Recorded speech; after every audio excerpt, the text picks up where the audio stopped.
नमस्कार, बहुत स्वागत आपका नादी टीवी पर। मैं हूं आपके साथ पारुल। इस वक्त सीधे लिए चलते हैं आपको हरियाणा के कुरुक्षेत्र, जहां गुरु तेग बहादुर की 350वां जो शहादत दिवस है वो मनाया जा रहा है। समागम कार्यक्रम में प्रधानमंत्री मोदी मौजूद हैं।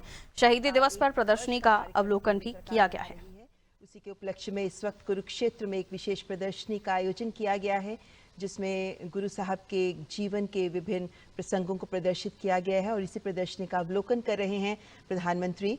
और गुरु तेग बहादुर जो सिखों के 9वें गुरु थे और जिनका साहस, बलिदान और जिन्हें धार्मिक स्वतंत्रता का प्रतीक माना जाता रहा है, उन्हें हिंद की चादर भी कहा जाता था, क्योंकि उन्होंने हिंदू धर्म, मानवता और धार्मिक स्वतंत्रता की रक्षा के लिए ही अपने प्राण न्यौछावर कर दिए। और गुरु तेग बहादुर जी के प्रमुख कार्यों में एक ये कार्य माना जाता है कि उन्होंने धर्म और मानवता की रक्षा के लिए उस वक्त अपने प्राण न्यौछावर कर दिए, जब मुगल शासक औरंगजेब जबरदस्ती हिंदुओं का धर्म परिवर्तन करा रहा था।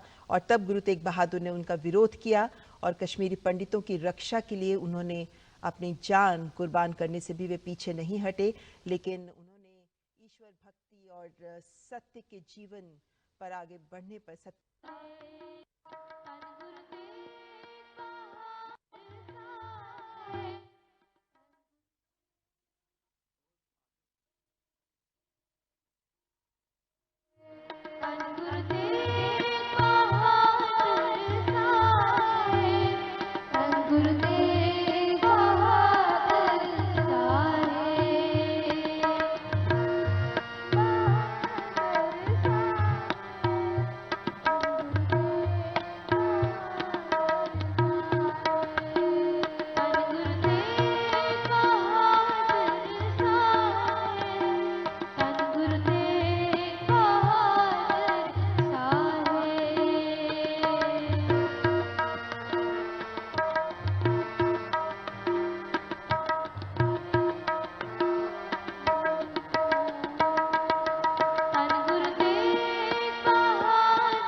के सभी मंत्रीगण, सभी सांसदगण, सभी विधायकगण और हरियाणा गुरुद्वारा प्रबंधक कमेटी के सभी पदाधिकारीगण और उपस्थित सभी साध संगतगण, मैं आप सबनों जी आया नु आखदा हां।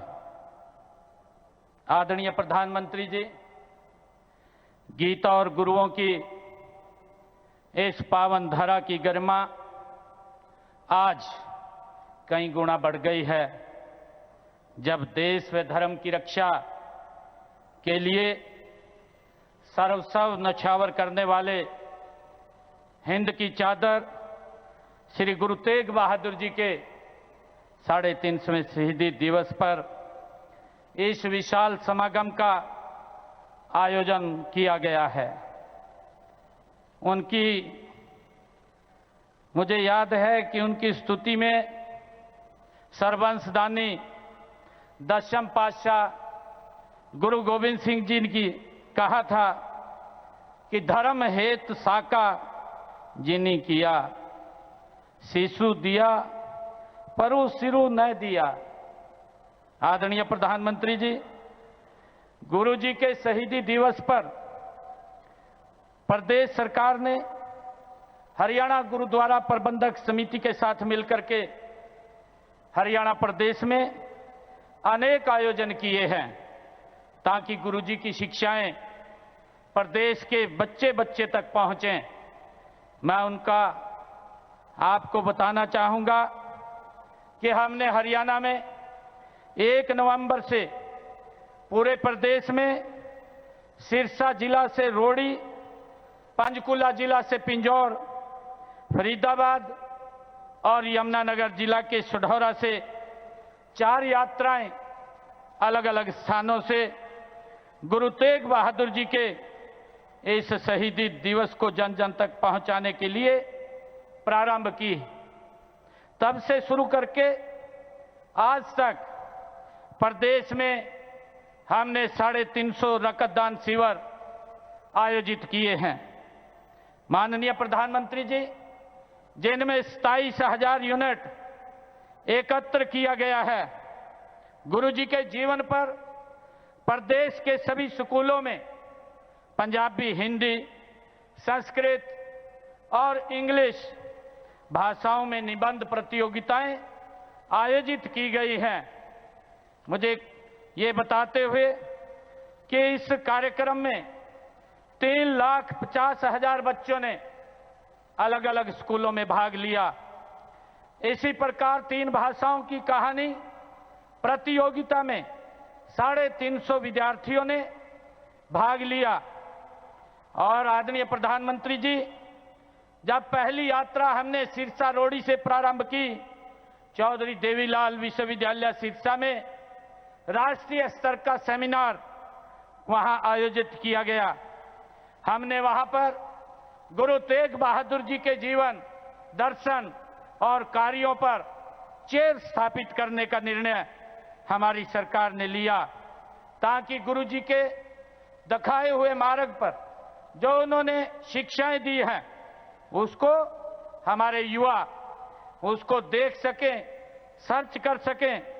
उसको लेकर के हमने एक चेयर स्थापित करने का गुरु तेग बहादुर जी के नाम से निर्णय किया है।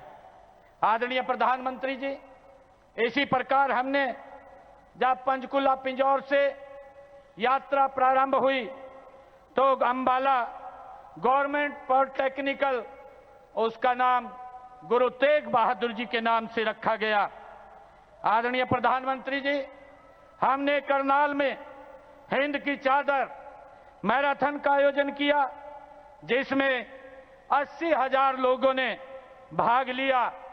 और उसी के साथ ही गुरु जी का शीश को आनंदपुर साहब पहुंचाने के प्रण से अपना शीश कुर्बान करने वाले दादा खुशहाल सिंह दहिया जी के बलिदान, उनके जन्म स्थली बड़खालसा में उनकी याद में एक राज्य स्तरीय हमने समारोह का आयोजन भी वहां पर किया है।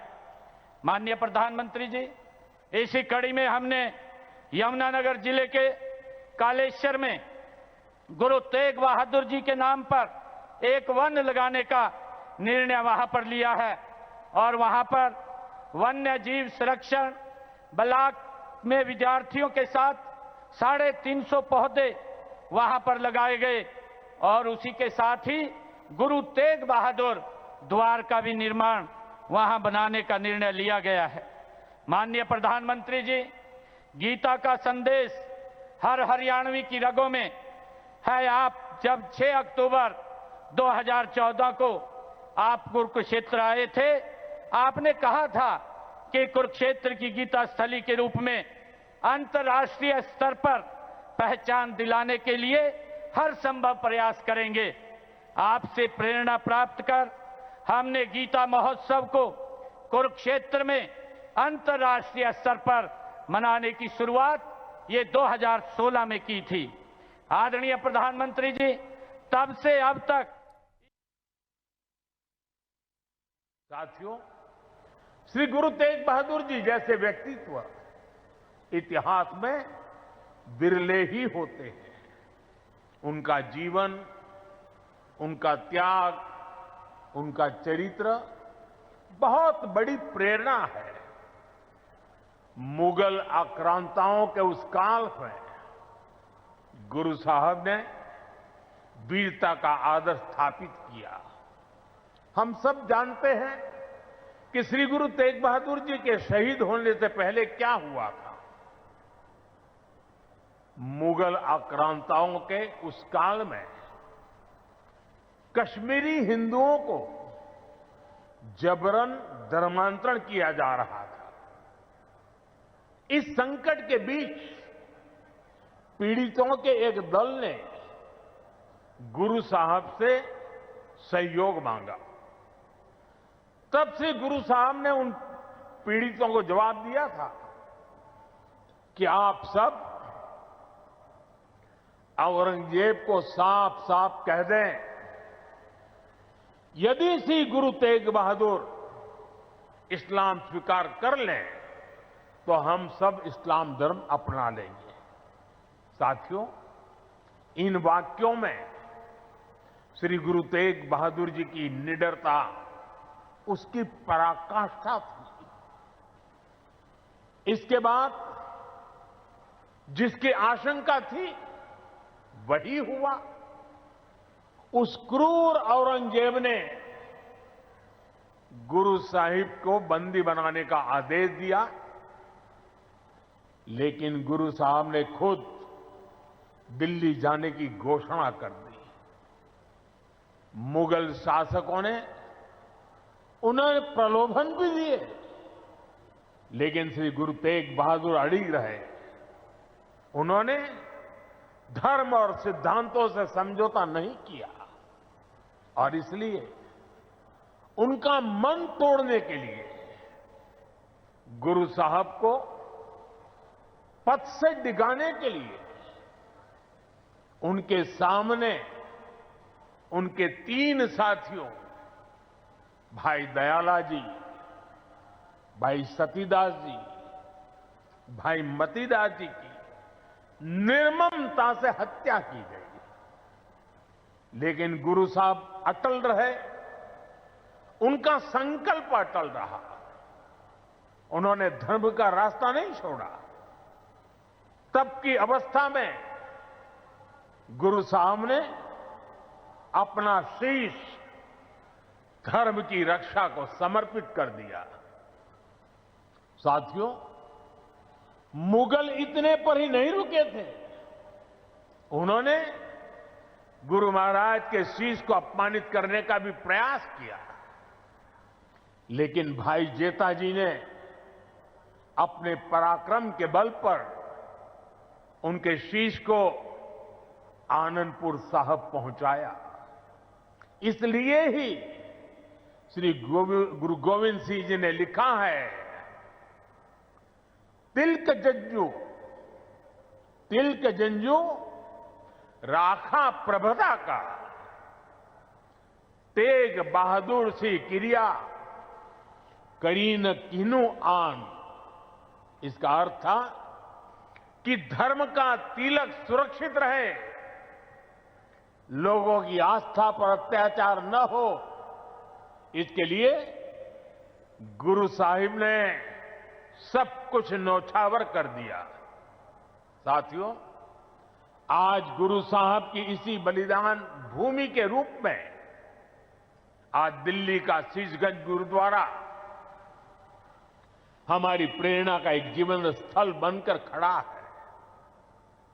आनंदपुर साहब का तीर्थ हमारी राष्ट्रीय चेतना की शक्ति भूमि है और आज हिंदुस्तान का जो स्वरूप शेष है, उसमें गुरु साहब जैसे युग पुरुषों का त्याग और समर्पण समाहित है।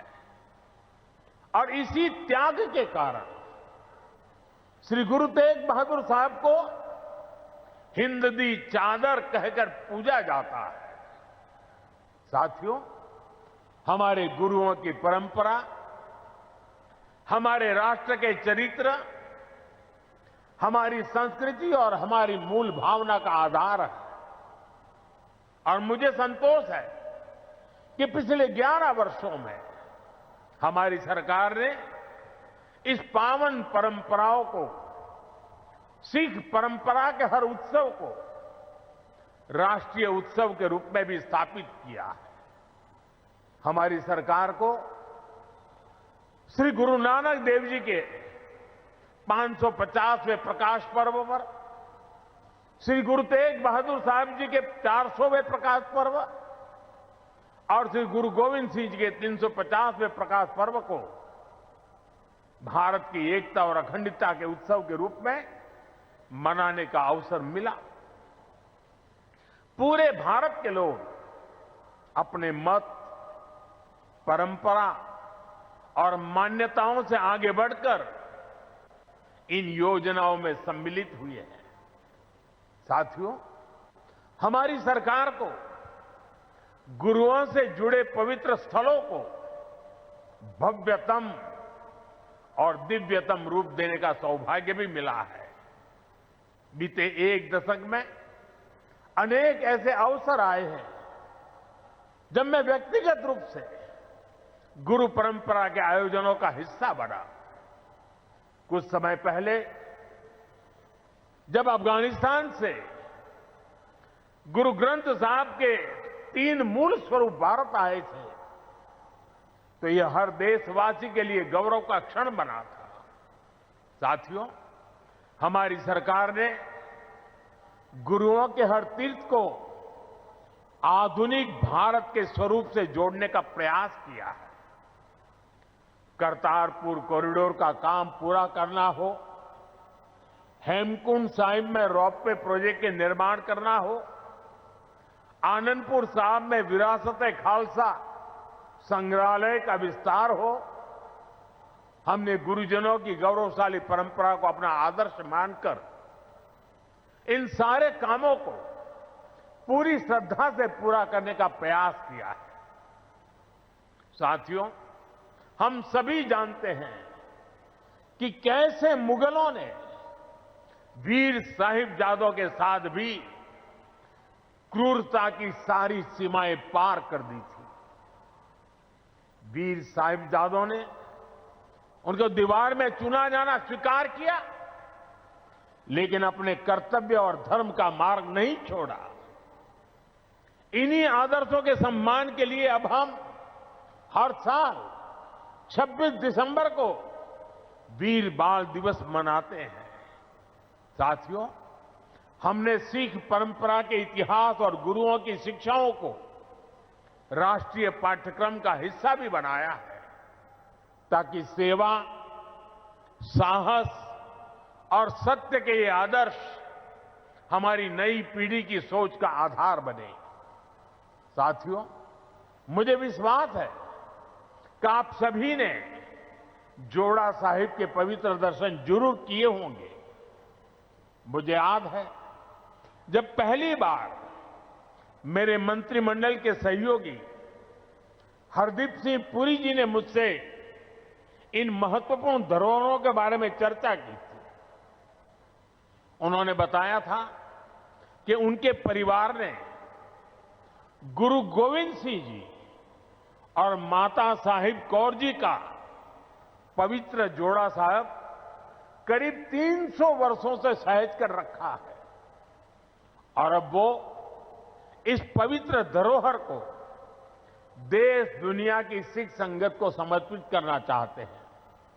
साथियों, इसके बाद इन पवित्र जोड़ा साहिब को पूरे सम्मान और मर्यादा के साथ वैज्ञानिक परीक्षण कराया गया ताकि ये पवित्र धरोहर आने वाली पीढ़ियों के लिए संरक्षित हो सके। सभी तथ्यों को देखते हुए हमने यह सामूहिक निर्णय लिया कि इन पवित्र जोड़ा साहिब को तख्त श्री पटना साहिब को समर्पित किया जाएगा, जहां गुरु महाराज ने अपने बाल्यकाल का एक लंबा समय बिताया था। पिछले महीने एक पावन यात्रा के रूप में गुरु महाराज के ये पावन जोड़ा साहिब दिल्ली से पटना साहिब ले जाए गए और वहां मुझे भी इन पवित्र जोड़ा साहिब के सामने अपना शीश नवाने का अवसर मिला। मैं इसे गुरुओं की विशेष कृपा मानता हूं कि उन्होंने मुझे इस सेवा का, इस समर्पण का और इस पवित्र धरोहर से जुड़ने का अवसर दिया।